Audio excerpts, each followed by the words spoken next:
basemhlabeni siphambi kukaJehova nje ekseni nje ngehora lasekuseni usuku lokuqala lwesonto sizothandaza phambi kukaJehova uNkulunkulu sibonga umsa uma silele savuka kungekona ukuhlakanipha kwethu umsa kaJehova mukho umuntu oyivusa yena konke kusesandleni sikaJehova ingakho sila ekseni nje ekseni ngosuku lokuqala lwesonto sisenyangeni kaJehova uNkulunkulu asikhumbula ngayo kuwukuthokoza endaweni zonke emathempeleni noma ke singekho emathempeleni kepha lapho emzini la sikhona umthetho siyawazi ingilozi kaMay 9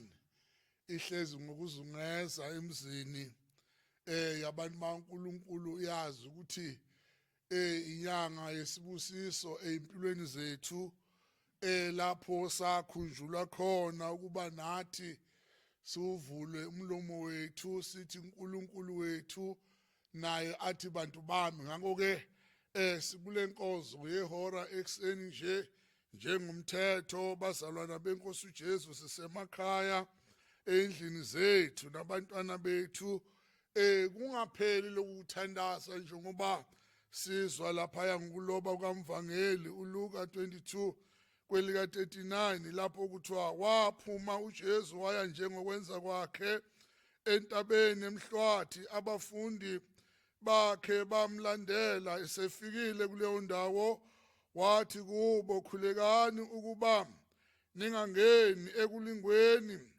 wadeda kubo okungathi ibangana lokuphonsa itshe waguqa wakhuleka ethi baba uma uvuma susa lesi sitsha kimi kepha akungabi ngokuthanda kwami kube ngokwakho kwabonakala kuye ingilosi yasezulwini imqinisa esekuhluphekeni okukhulu waqinisa ukukhuleka ukujuluka kwakhe kwanjengamathonsi egazi ehlela phansi emhlabathini sesuke kuleyo ndawo weza kubafundi bakhe wabafumanisa belele ngokudabuka wathi kubo nilaleleni na vukani nikhuleke ukuba ningangeni ekulingweni bantu baNkulunkulu sivuka nje ekseni sizothandaza uJesu umnikazi wezulu nomhlaba akayekanga esebona igazi liyawuphalala esiphambanweni ebona manje kanjalo bemvukela ukuba ufanele ukuba khandwe ngamatshe kepha inkosi yama emthandazweni kwadingakala ukuba ithabatha abafundi bayo bayilandela njengokwenza iyothandaza ngani ngoba esebubona ubunzima abhekane nabo njengoba nathi kulesi sikhathi esikusona ingane zakwethu bantu baNkulunkulu sisebunzimeni kepha ukuthandaza makungapheli unendlu yakho nabantwana bakho ilapho efanele ba kuzwakale kakhulu ukuthandaza nendlu yakho njengokhonelu wathandaza nendlu yakhe kwaze kwathiwa kuzwakele ukukhuleka namhla ke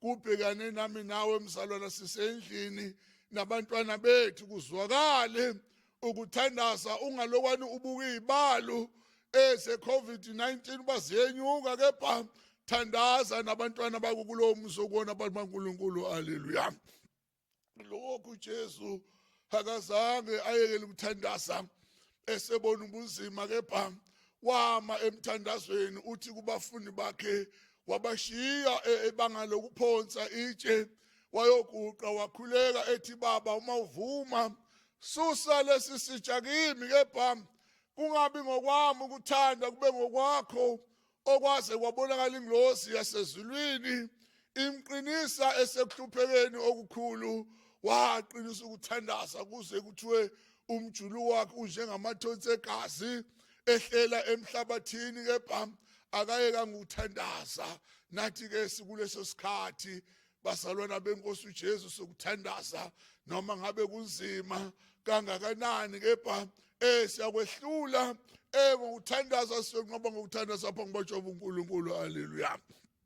Lokhu uJesu uma esebuya laphaya ethandaza ubafumanisa abafundi bakhe balele, uthi hawu nilaleleni, vukani, vuka nawe mzalwane, usendlini lapho uvalelwe khona, vusa abantwana 12, vusa abantwana nithandaze phambi kwajehova uNkulunkulu, ngoba isikhathi sokuvivinywa kokukholwa komuntu nomuntu ilapho efanele uba ingilosi mayifika emzini wakho ingahambi lambatha ukuba ngifikele 12, kepha hamukho ovukileyo ukuthandaza athi ngovuka ngiyephi, kepha vuka uthandaze ihora lokuqala, vusa abantwana nihlabelele, hlalani nilinde ngoba niyakufa, hlabelele nabantwana bakho nithandaze. uNkulunkulu uyezwa, uyosondela uJehova njengoba kwathi ngakaluba manje kanjalo ezwe bethandaza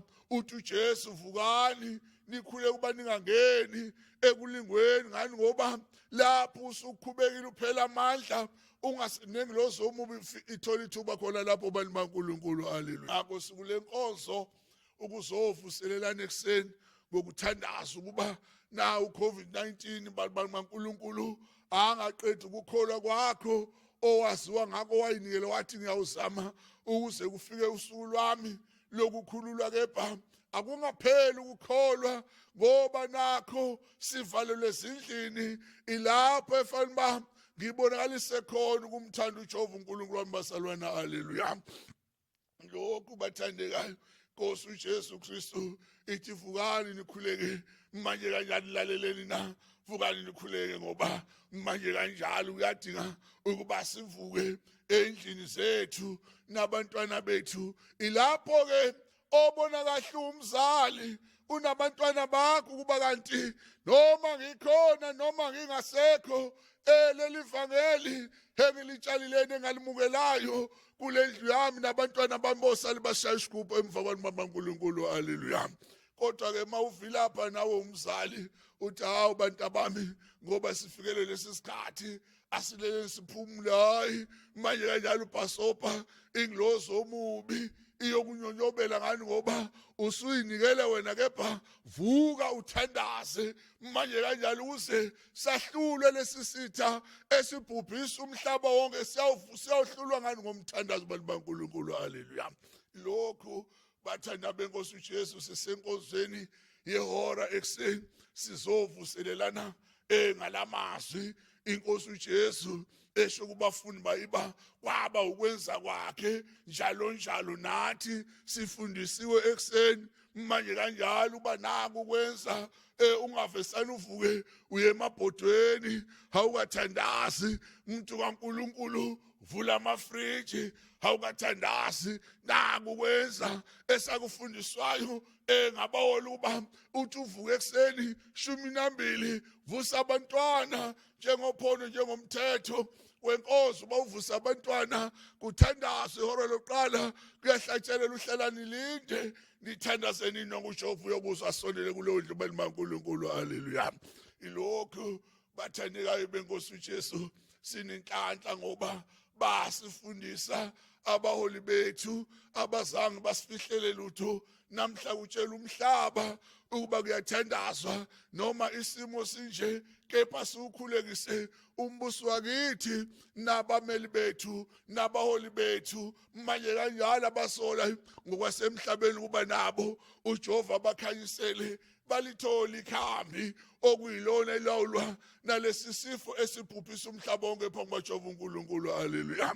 Kepha kakhulu thina esikholwayo ngoba siyazi uba ukhona uNkulunkulu, kepha uNkulunkulu akabonwa ngamehlo. Nalesi sifo awukwazi ukusibona, awukwazi ukusithinta, awukwazi ukusinuka, nonjalo uNkulunkulu naye uyabona, ukwazi umbona, kepha wena lapho simisele ngokukhuleka uzile ukudla uJehova uyezwa ukuthandaza kwakho. uNkulunkulu ngeze ahlulwa ngento engabonwa abantu bani baNkulunkulu. Haleluya. Lokhu bathandekayo benkosi uJesu, sinale nkonzo yehora ekseni sizothandaza nabantwana bethu ezindlini lapho sibekwe khona ukuba uNkulunkulu makathi endlula emzini wakho ezuba nayo inhlokomo yokuthandaza njengabantwana bakwaIsrayeli. Kwathi lapho sekumenyezela ukuba bayawukhishwa abaIsrayeli bayaphuma eGibhithe, walayezela uJehova enikeza uMose wathi makube khona uphawu emnyango wabazalwane bonke abaIsrayeli, kwathi ngalukuba alwenza uphawu lwegazi waligqoba ey'tabheni zonke zabazalwane. Ithi ma ingilosi idlula ibona uphawu lwegazi idlule kulowo mnyango ingangeni, kepha lapho lwalungeke uphawu yangena ingilosi omubi, ingilosi ebuli. Ngakho-ke nathi masime ngokuthandaza ukuze kusindiswe umhlaba wonke balimaNkulunkulu. Haleluya.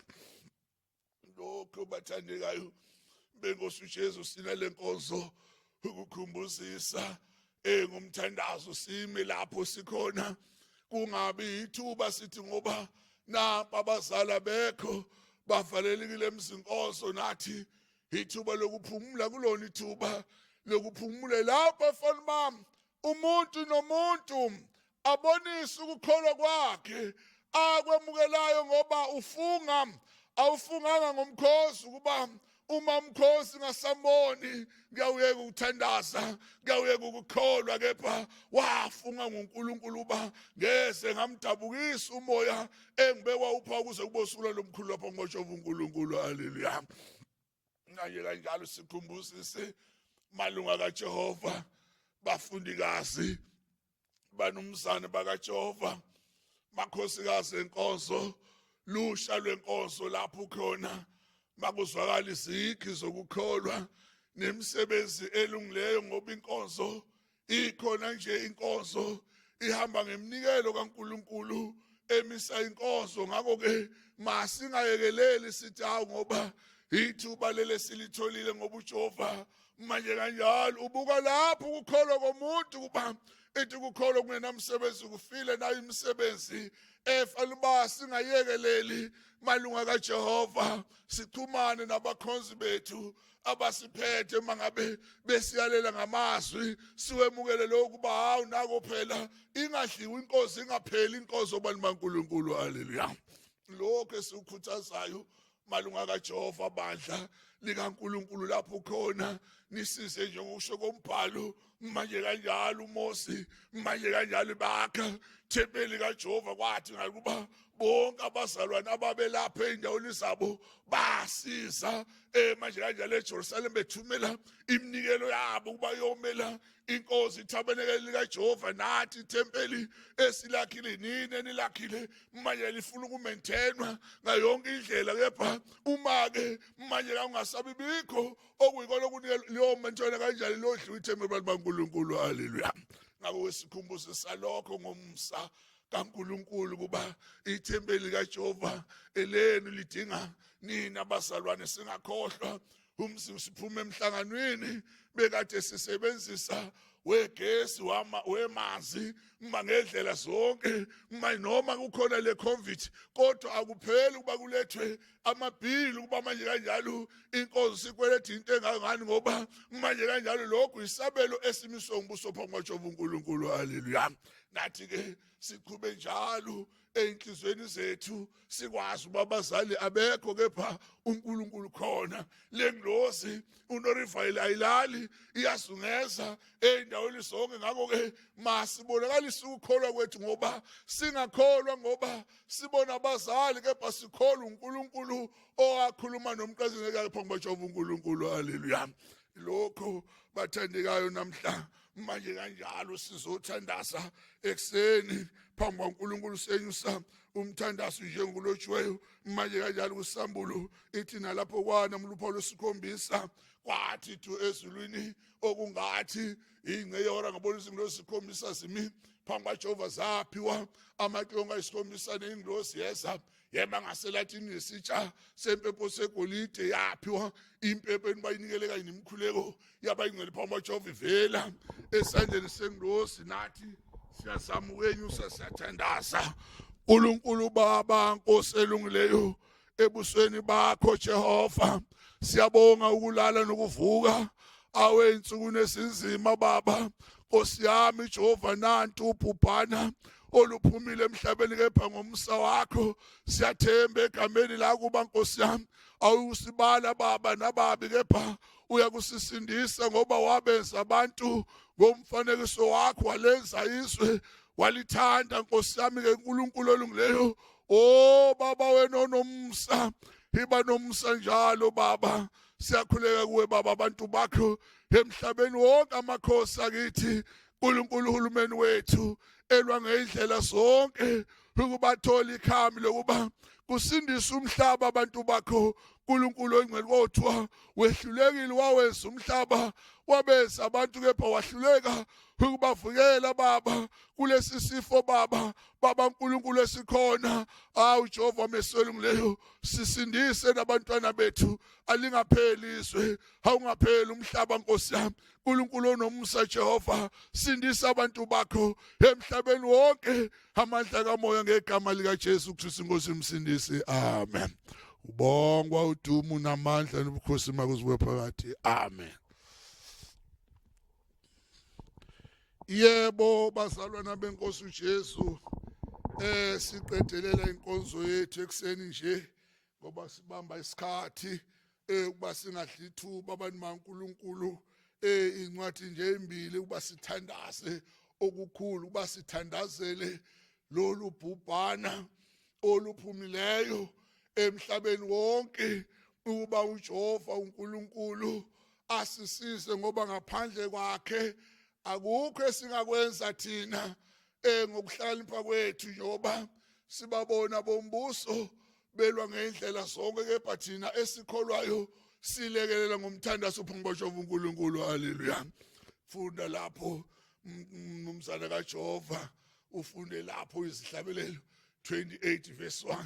Phambi kaNkulunkulu manje kanjalo sinyuse umthandazo phambi kaJehova uNkulunkulu basimncuse ongabonwayo manje kanjalo ba uJehova asondele abe nathi manje kanjalo kuzwakale ukukhuleka kwethu kuba kwenyuselwa ezulwini kuba lokhu kufa okumboza umhlaba wonke manje kanjalo uJehova akhawuleze kube uyena awoletha ikhambi lokuba basindiswe abantu bakhe baNkulunkulu. Haleluya. Yebo. Ihlabelelo 28 kwelokuqala. Yebo. Yawukhala kuwe Jehova. Silapha ke uJehova kuba sikhale kuye sibandla lakwamoya, sizokhala phambi kaNkulunkulu, sikhala kanye nomhlaba wonke ukuba uJehova makalekelele. Nazi manje njalo izikhulu zombuso bengalala abantwana babantu behla benyuka kufunakala ikhambi nampo odokotela besuke ezweni kude bazolekelela ingathi uJehova ngenza umsa nasekukhaleni kwethu uJehova ezwe phambi kaNkulunkulu. Haleluya.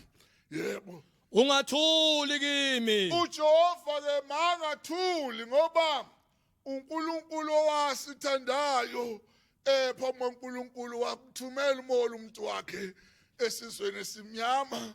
Bantu maNkulunkulu wamnikeza umoya ingcwele. Namhla sikhuleka kuye umoya ingcwele kuba uJehova angathuli manje kanjalo onakale ngoba ukuthula kwakhe kuyawukuba inkonzo iyawuphela, kanti wathi le nkonzo angeke iphele uma ke abakhonzi sebehleli phansi bengasakwazi ukuphuma. Bantu baNkulunkulu bophela amandla abantu bakaJehova. Ngakho ke sizokhuleka uJehova kuba uNkulunkulu makaqekise lesisifo kuba sishese sindlule ukuze lingatheki ivangeli kaJehova uNkulunkulu. Haleluya.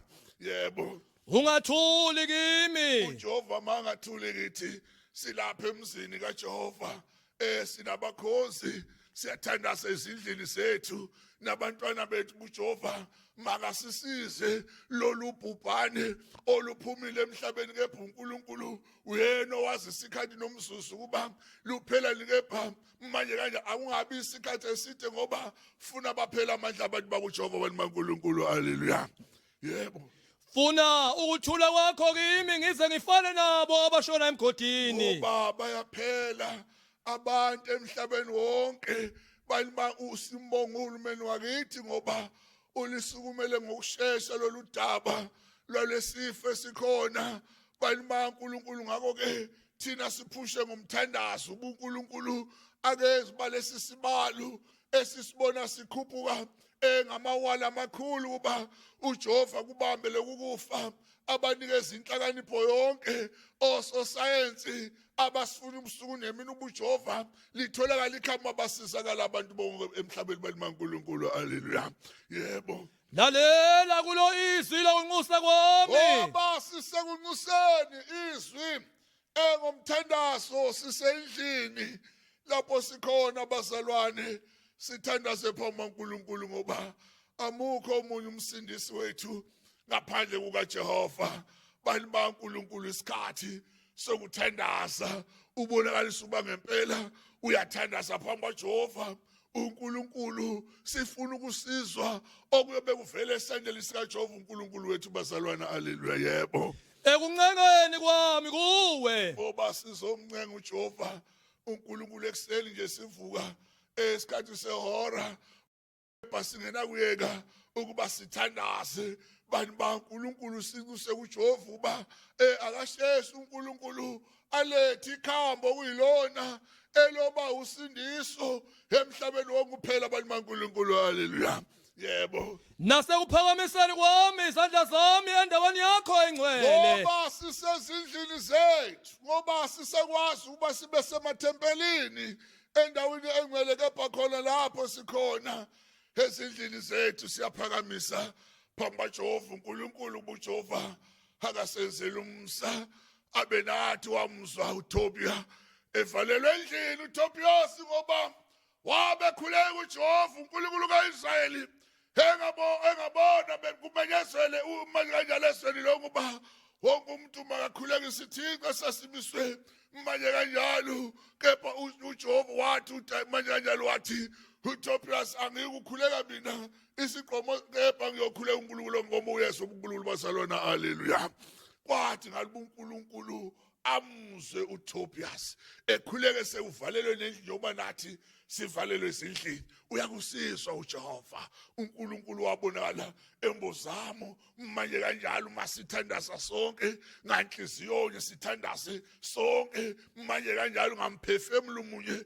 endlini zethu lapho sivalelwe khona lapho uJehova uyakugoba kawadla amandla omuntu phambi kaNkulunkulu haleluya yebo 3 Ungangiholi kanye nababi. uJehova noma ngabe kukhona ububi obenziwayo emhlabeni ngoba singabantu njengoba lapho uJesu iSodoma neGomora abantu abenziwayo kepha babuya bephula umthetho wokuphila emhlabeni basebona kwaba kubi kuJehova bani baNkulunkulu haleluya uJehova yasikhumbule wathi uma bahole emhlabeni singabalwa kanye nababi abakusileyo kusaqoqunukala uJehova alethe ubhubhane ukubhubhisa umdlayi bayisa umhlaba wonke balima usithi uJehova uNkulunkulu akasizwele njengoba sithandaza sibadla lakwamoya endlini zethu ngezindlu indawo ngendawo bethandaza abantu mangu besendlini zabo kuba singawephuli lomthetho kepha sikhale uJehova uNkulunkulu bazalwana haleluya yebo Abakhuluma ukuthula nabangani babo. abakhuluma ukuthula nabangani babo yebo Kanti ukonakala kusenhlizweni zabo. hayi kungabi njalo bazalwane balima uNkulunkulu masivuka njalo ekseni sibingelelane ngokuthula balima uNkulunkulu bese siyothandaza nje umthetho usho uba anduba sivuke 12 siyathulisana sonke thula kwasezulwini thulisa abantwana bakho bese uba bayaphila yini bavuke bonke abantwana nivuke lihlanganyele endlini lapho nithandaza khona nimbiza uNkulunkulu ongabona abantu baNkulunkulu haleluya manje kanjalo sizothandaza 29 lapho ihlabelelo manje kanjalo u90 sihlabelelo sithandaze simbise uNkulunkulu wethu ongabonwayo kuze manje kanjalo uzwakala umthanda ziyakhuleka ikhosi zikaNkulunkulu ziphakathi komzi endlini zazo nabantwana bakepha asinikhohlwa abazalwane lapho nikhona emaseketheni ngamasekethe balima uNkulunkulu kuba uJehova aze asigcinele nina nabantwana benu lidlule lelubhubhane balima sibe simkhosi uJehova sikhulule phambi kaJehova uNkulunkulu haleluya yebo Ihlabelelo 90 kuloqala. yebo Nkosi, wena uyisiphephelo sethu. uJehova uyisiphephelo sethu size kuyena uJehova ukuba sizothandaza sisendlini zethu ngani ngoba sibiza uJehova ngoba uyena yedwa oyisiphephelo sethu sokusindiswa abantu baNkulunkulu haleluya yebo Esizukulwaneni nasesizukulwaneni. sizukulwane nasesizukulwaneni ngoba seqala ukuyibona lento ebhubhisa umhlaba sesizwa abadala ukuba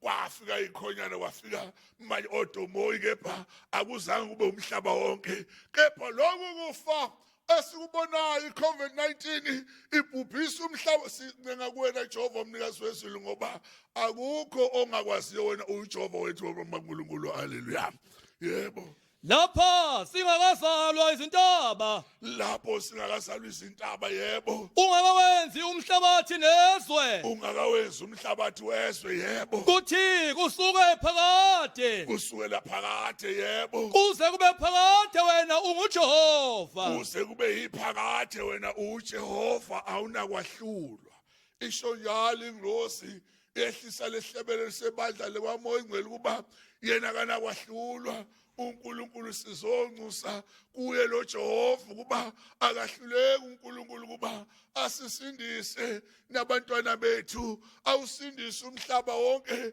phambi kaJehova uNkulunkulu yena kanakwahlulwa kozeku bephaka athi yena kanakwahlulwa kozeku bephaka athi yena uyinkosi kozeku bephaka athi yena uyinkosi kuzeku bephaka thi yena kanakwahlula thinaso ngesiyadlu sesiyathandaza abazalwana benkosi uJesu Mesiya olungileyo ebusweni bakho uNkulunkulu wezulu nomhlaba mayisondele lengilosi yaloyo wamthumayo uNkulunkulu oyingcwele Nkosi yami makukuhle ebusweni bakho Jehova siyakhuleka kuwe Mesiya olungileyo kusikhuleka bonakalisa amandla nodumo lwakho khulekela umhlaba wonke Nkosi yami khulekela amakhosi akithi uNkulunkulu engalaliyo baba Jehova ekhathazekile ngokubhubha kwabantu emhlabeni Nkosi yami uNkulunkulu kukuphela komhlaba uNkosi yami wathi lenkosi ayikuphela baba kwemlomo engathethi imanga abantu bakho Nkosi yami kodwa masibuka baba abakhosi bavalelekile baba aluseke uphuma kanti wathi kuyawuphunywa likushunyayela emhlabeni wonke kanti kuwa uphela umhlaba uNkulunkulu mayivalelekile ikhozi zakho liyahamba kanjani leli vangeli uNkulunkulu onomsa Mesiya leyo ebusweni bakho khulula umhlaba Nkosi yami khulula lokukufa uNkulunkulu kubambe Jehova kuphele lokukufa baba basindiswe abantu bakho sibona izinamba zehla baba Nkosi yami uNkulunkulu zokuphupha kwabantu baba nokungena kwalesi sifo kubantu bakho Jehova awubasindise baba Nkosi ambapha amandla odokotela onesi baba amasosha nikele ngempilo zabo sindisa Mesiya lengilayo ngoba mase kubambeka wona amanesi siyawubaleke laphi, mase kubambe kodokotela baba siyawusizwa ubani Nkosi yami meselungileyo. Ake ulethe ukusindisa baba, sindisa baba ikhulu zethu. Nkulunkulu baba bemele isizwe, bemele umhlaba, bamele imiphefumulo yabantwana babantu.